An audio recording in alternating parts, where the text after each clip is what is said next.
By God's grace, today we are safe and we could meet one another.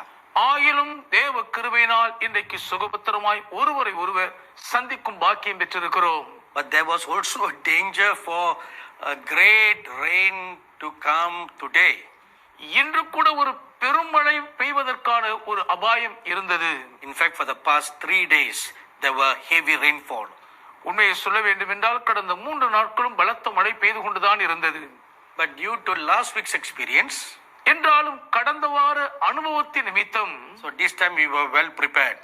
இந்த முறை நாங்கள் நன்கு ஆயத்தத்தோடு இருந்தோம். So we had a plan B in case the internet lines were to be cut again.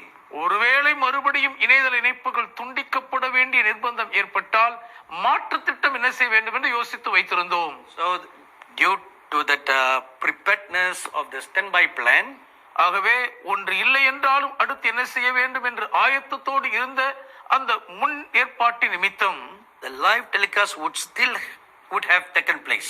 எப்படி இருந்திருந்தாலும் இந்த நேரலை ஒளிபரப்பு நடந்துதான் இருக்கும். But thank God the Lord hold back all the rains and we were able to telecast live directly from our studio.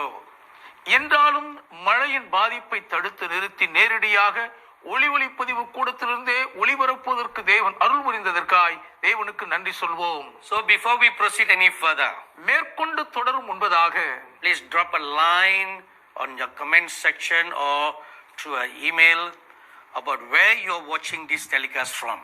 எந்த இடத்திலிருந்து இந்த நேரலை ஒளிபரப்பை பார்த்து கொண்டிருக்கின்றதை குறித்து மின்னஞ்சல் வாயிலாகவோ இல்லாவிட்டால் கருத்து பதிவிடும் இடத்திலோ ஒரு சிறு குறிப்பு வரைந்து விடுங்கள். From which city and from which nation you are watching this telecast from. எந்த தேசத்திலிருந்து எந்த பட்டணத்திலிருந்து இந்த நேரலை ஒளிபரப்பை பார்க்கிறீர்கள் என்பதை குறிப்பிடுங்கள். We have come to the last month of the year 2024. 2024 ஆண்டின் கடைசி மாதத்துக்குள் வந்துவிட்டோம். And the word of the Lord that came to me on the first day of the year was this. வருஷத்தின் முதல் நாளன்று எனக்கு வந்த கர்த்தருடைய வார்த்தை இதுதான். Are you prepared? நீங்கள் ஆயத்தமா? And if you look back these past 12 months, கடந்த 12 மாதங்களையும் நீங்கள் திரும்பி பார்ப்பீர்களே ஆனால் so many catastrophes took place all over the world. உலகம் முழுவதும் எண்ணி முடியாத அநேக பேரழிவுகள் நாசமோசங்கள் ஏற்பட்டிருக்கின்றன. Nations rose against nations. தேசங்களுக்கு விரோதமாய் தேசங்கள் இருந்திருக்கின்றன. Civil wars in among regions. பல பகுதிகளுக்குள்ளே உள்நாட்டு போர் மூண்டிருக்கின்றன. Unexpected natural disasters. எதிர்பார்த்திராத இயற்கை பேரிடர் அழிவுகள் உண்டாயிருக்கின்றன. Which brought out deaths in great numbers. அது பெரிதான அளவில் மக்கள் உயிரை பலி வாங்கி இருக்கிறது. In all this, one question lingers large. இவைகள் எல்லாவற்றுக்குள்ளும் இருந்து ஒரே ஒரு கேள்வி மட்டும் பெரிதாய் ரிங்காரமிட்டுக் கொண்டே இருக்கிறது. Are you prepared? நீங்கள் ஆயத்தமா? Are you prepared? நீங்கள் ஆயத்தமா? To meet the Lord your God. உங்கள் தேவனாகிய கர்த்தரை சந்திக்க நீங்கள் ஆயத்தமா? If death came knocking on you suddenly, சடுதியாய் மரணம் உங்கள் வாழ்க்கையின் கதவை தட்டி வந்திருக்கும் என்றால், if you close your eyes, உங்கள் கண்களை நீங்கள் மூடினால், will you open your eyes in eternity in the heavenly glory? பரலோக மகிமையின் நித்தியத்திற்குள் நீங்கள் உங்கள் கண்களை திறப்பீர்களா?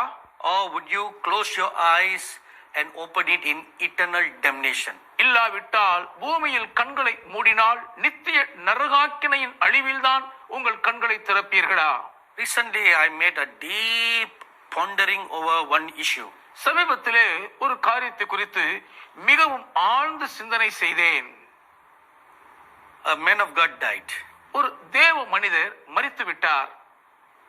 And there was a poster of him that circulated everywhere. எல்லா இடங்களிலேயும் அவரை மரண செய்தியை சுற்றறிக்கையாக ஒரு சுவரொட்டி ஒட்டப்பட்டிருந்தது.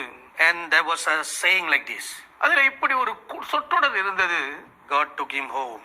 தேவன் அவரை தம் வீட்டுக்குள் எடுத்துக்கொண்டார். So I pondered about it very deeply.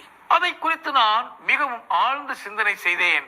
When most Christians die, பெரும்பாலான கிறிஸ்தவர்கள் மரிக்கும் போது, that is the phrase that is put on their poster. பொதுவாக அவர்களுடைய சுவரொட்டியில் அந்த ஒரு வாசகத்தை தான் அச்சிடுவார்கள். Either the Lord took him home, ஒன்று கர்த்தர் அவர்களை வீட்டுக்குள் எடுத்துக்கொண்டார் என்பார்கள், or he was called home to be by the Lord. இல்லாவிட்டால் கர்த்தரால் பரம வீட்டுக்கு அழைத்துக் கொள்ளப்பட்டார்கள் என்று எழுதப்படும். So my question was this, என்னுடைய கேள்வி இதுவாக இருந்தது. that made me ponder deeply. அது என்னை மிகவும் ஆழமாக சிந்திக்க வைத்தது. How do we know for sure that this person was called home to be by the Lord? இவர்கள் பரம வீட்டுக்கு வரும்படி கர்த்தரால் தான் அழைக்கப்பட்டிருக்கிறார்கள் என்பதை நாம் எப்படி நிச்சயமாய் அறிந்து கொள்ள முடியும்? How do we know for sure? அந்த நிச்சயம் எப்படி நமக்கு தெரியும்? We can say, oh, I believe by faith. விசுவாசத்தினால் நம்புகிறேன் என்று நாம் சொல்லலாம். But how do you know for sure? ஆனால் அது உங்களுக்கு எப்படி நிச்சயமாய் தெரியும்? The reason what made me to think so deeply is this. அதை குறித்து என்னை மிகவும் ஆழமாய் அதை சிந்திக்க வைத்ததற்கான காரணம் இதுவே ஆகும். There were on few occasions in this past year கடந்த இந்த ஆண்டிலே ஒரு சில சந்தர்ப்பங்களில் that I was involved to pray for some dying people. மரித்துக் கொண்டிருக்கும் சிலருக்காக ஜெபிப்பதில் நான் ஈடுபட்டிருந்தேன். And I saw in the spirit ஆவிக்குள் நான் கண்டது என்னவென்றால், that this well-meaning Christian நல்ல கிறிஸ்தவர்கள் என்று அறியப்பட்ட அவர்கள் was taken straight to hell. நேரடியாய் நரகத்துக்குள் கொண்டு போகப்பட்டதை உணர்ந்தேன். I saw this with my own spiritual eyes. என் சொந்த ஆவிக்குரிய கண்களால் அதை நான் பார்த்தேன். On all externality, வெளிப்படையாய் பார்க்கும்போது எல்லா விதத்திலும் they were Christians. அவர்கள் கிறிஸ்தவர்கள் தான். But the Lord saw the spiritual condition of their heart.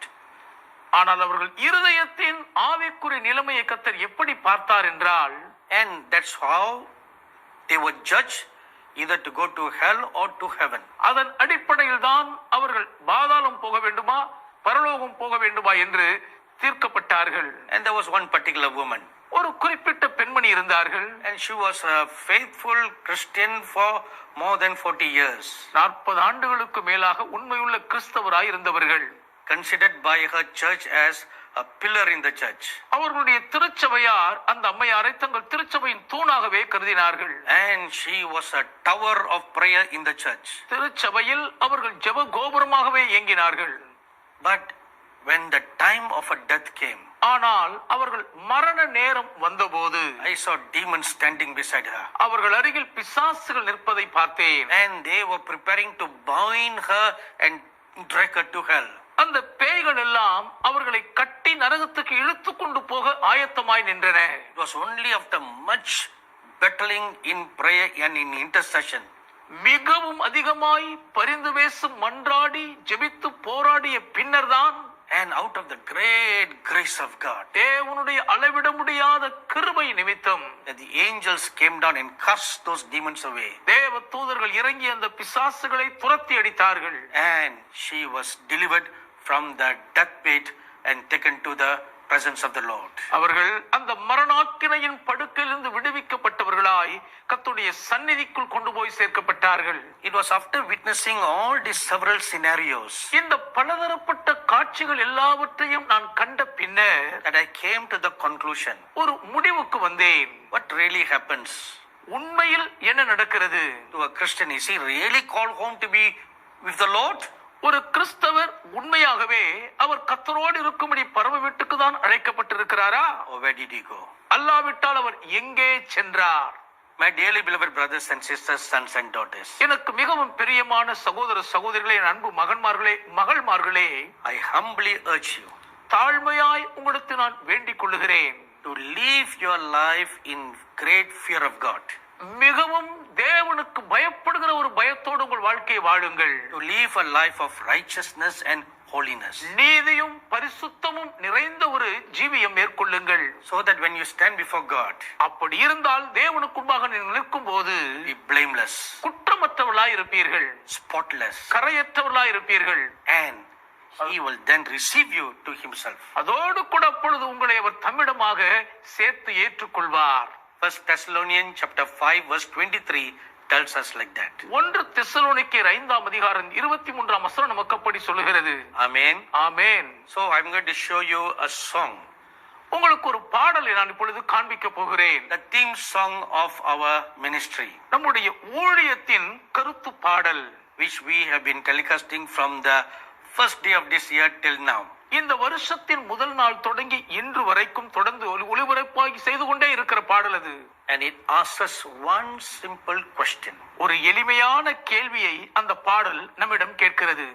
Are you prepared? நீங்கள் ஆயத்தமா? Let's listen. கேட்போமா?